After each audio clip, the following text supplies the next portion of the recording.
You are watching Pausing with Erik. We pause for a second or two.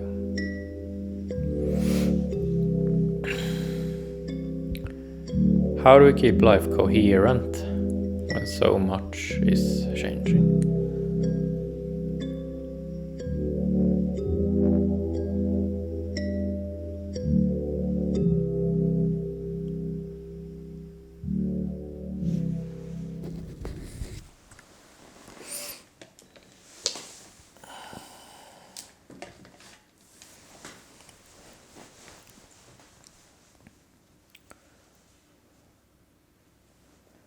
This is episode 286. Translating this into that.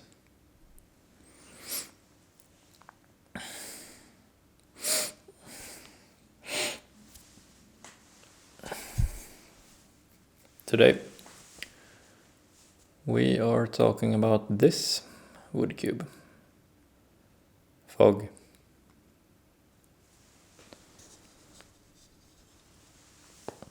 Fog is a sleep skill. It's a skill for our sleep situation.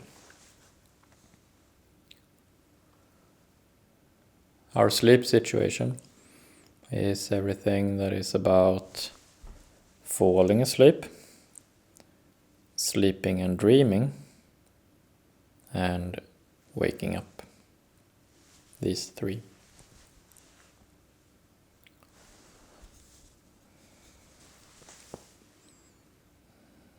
This is the image for fog.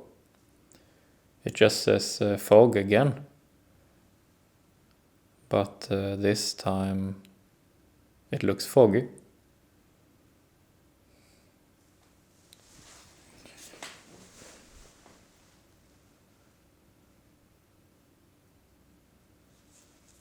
What is fog? So, to understand what I mean with fog, we will talk about our sleep situation. So sleep is when we fall asleep, sleep and dream, and then wake up. The totality of those three is our sleep situation. So our sleep is when we go between, I think I'll put deep sleep here first.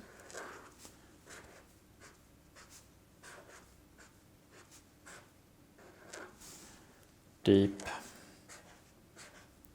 sleep.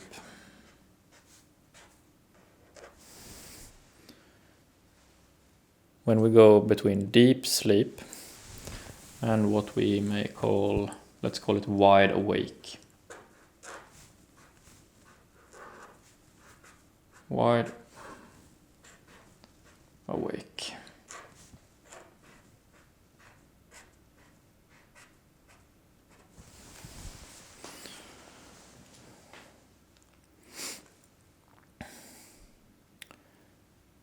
So we fall asleep and we wake up.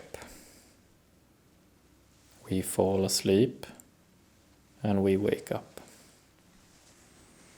So our sleep situation is this sort of rhythmic wave pattern when we go from being awake to sleeping, from sleeping to awake, like waves.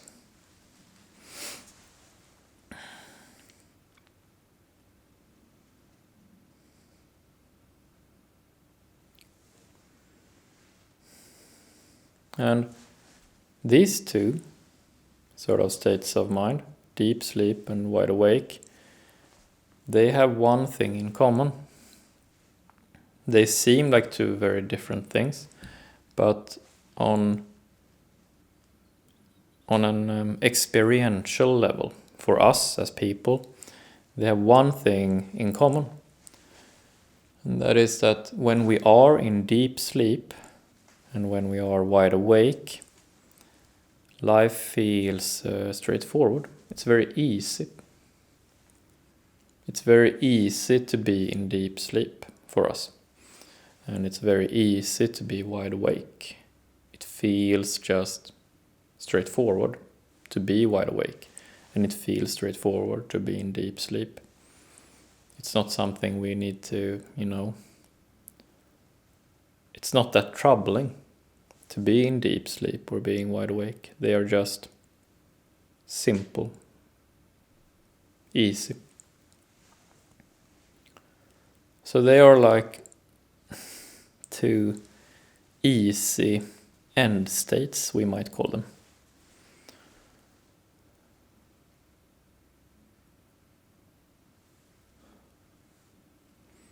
And then, in between these two,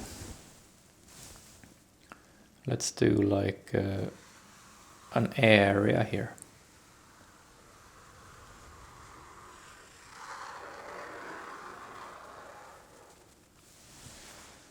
This area between deep sleep and wide awake, this is fog.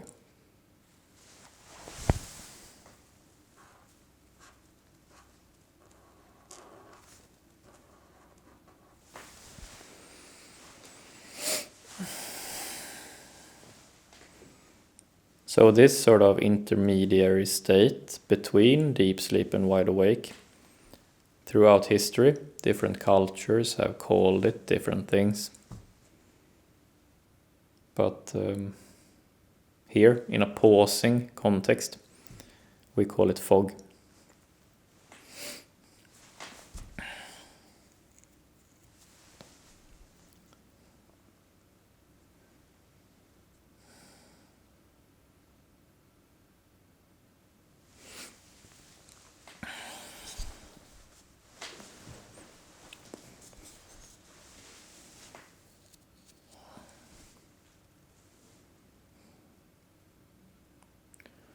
We pause and spend some time in between sleep and wakefulness.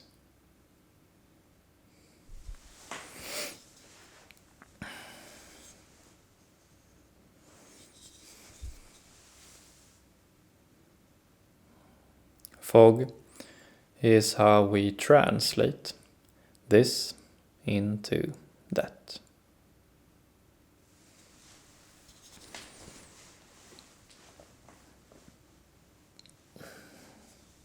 So let's sort of see what we mean with this, what we mean with fog. Both fog, what it is, and fog, the sleep skill. So what did we just say? We said that deep sleep and being wide awake are straightforward. They are easy sort of states of mind to be in. There is basically no ambiguity in deep sleep and wide awake. We do not feel uncertain. We feel certain instead. We feel confident.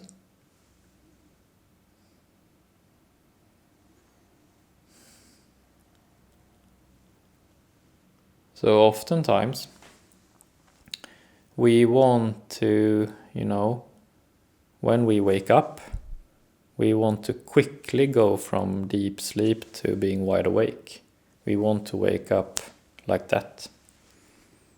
And just as often, when we are awake and are going to sleep, we want to fall asleep quickly.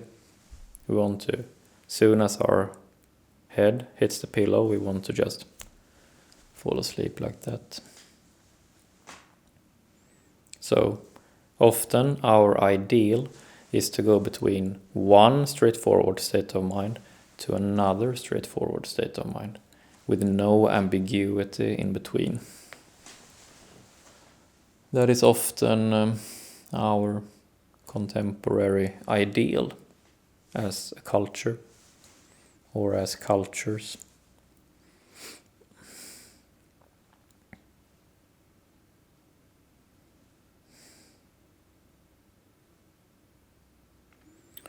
But then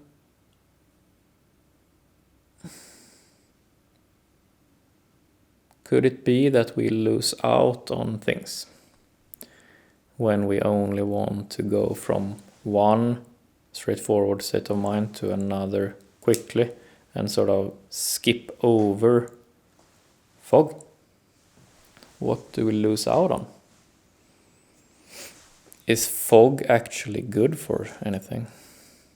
Could fog be desirable? Yes, I think so. Very much so. Very much so.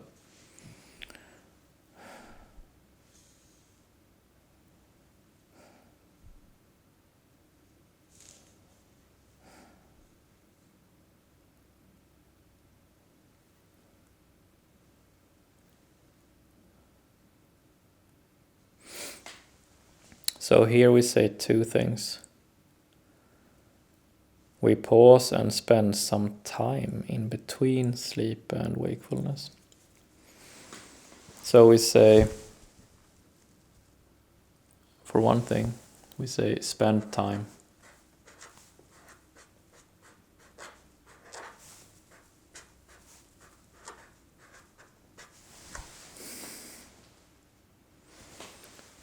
And the second thing we say is fog is how we translate this into that. So translation.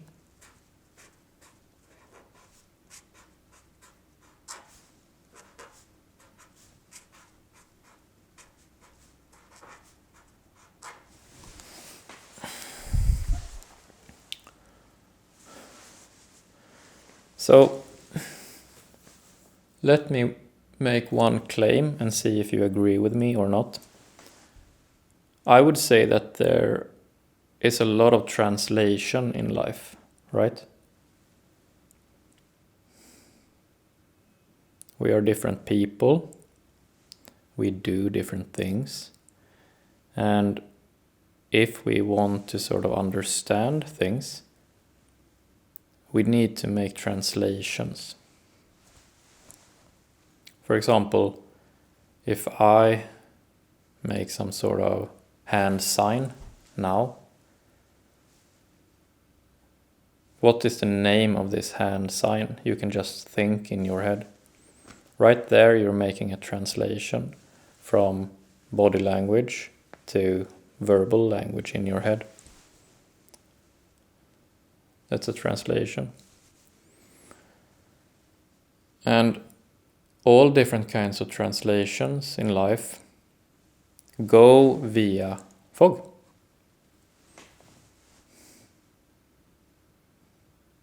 Fog is sort of the mind state where we can translate this into that.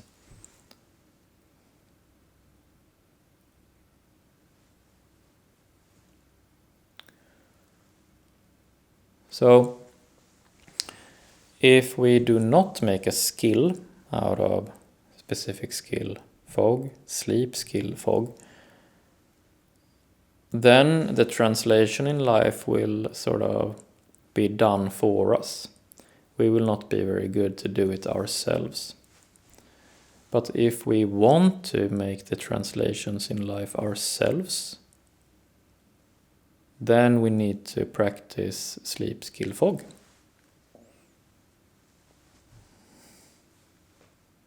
That's pretty straightforward. And the way we practice sleep skill fog is very simple. We just spend some time in between sleep and wakefulness. Spend time. That's all we do.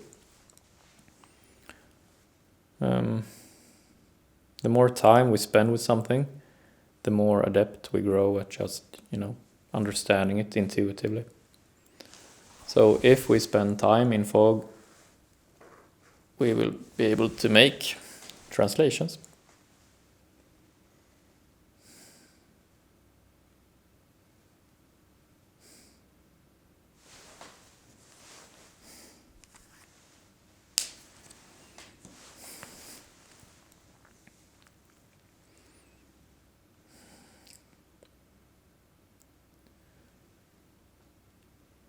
Then in practice, how do we do this?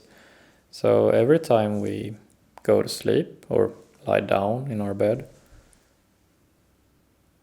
we just lie there and wait for sleep to come. And as we're lying there, we are spending time in fog.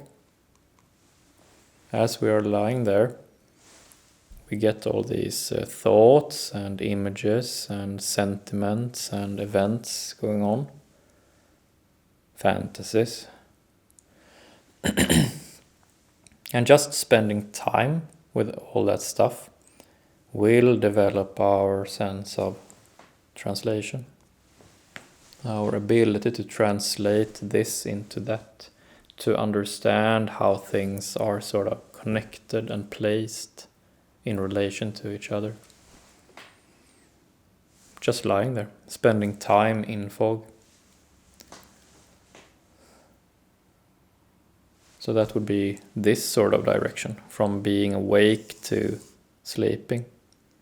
We spend time and translate things. Our impressions, our thoughts, opinions, emotions, all that stuff. And then when we wake up, the way we could practice fog then is to not try to stand up and activate ourselves straight away, but instead to, just keep still, just lie there. Just lie there for a second or two, pause, and lie there for a second or two, and just allow for the dreams and how you feel in your body to linger. Just allow it to linger. Spend some time in your fog. Just lay there. Don't be so quick to get up. It's okay. Just lay there.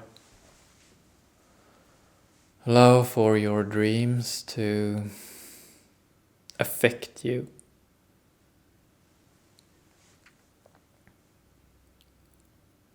Allow for yourself to be affected by what you have within yourself. And just stay there for some time. And then as you get up, you will see that some of your fragments of your dreams will go away, and you will forget them and say, now I know I forgot something, but I don't really know what it was.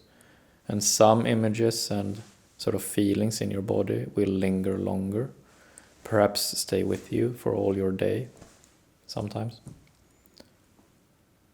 And this is also an example of when you spend time in your fog, and it leads to that you can make translations in life.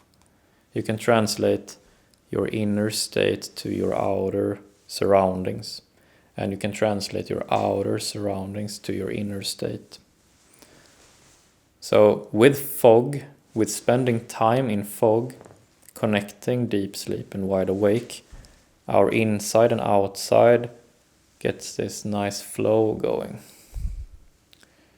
We feel less isolated, we feel less lonely, we feel more engaged, more like we belong here. That's just the greatest thing about fog, that it makes us feel here. But yes, it can feel like hard work to spend time in fog, because oftentimes fog in its very nature is ambiguous. It's when we practice translating stuff. So we will get things wrong, we will misunderstand things, we will make connections that aren't really there, and then catch ourselves or correct ourselves further down the road. So it's hard work, but the more we do it, it transforms from feeling like hard work to feeling like meaning, feeling like purpose, even fun at times.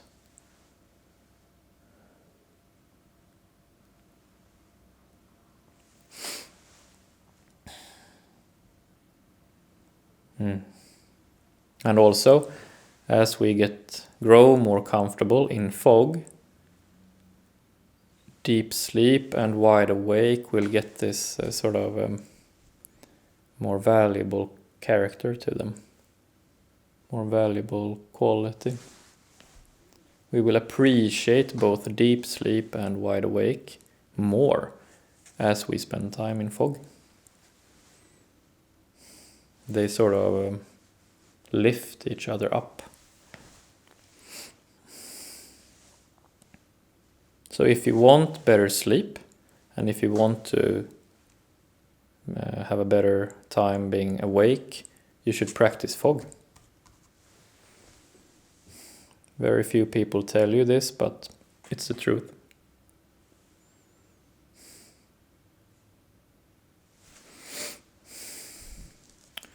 We pause and spend some time in between sleep and wakefulness, as we are falling asleep and as we are waking up. Fog is how we translate this into that. Could be anything.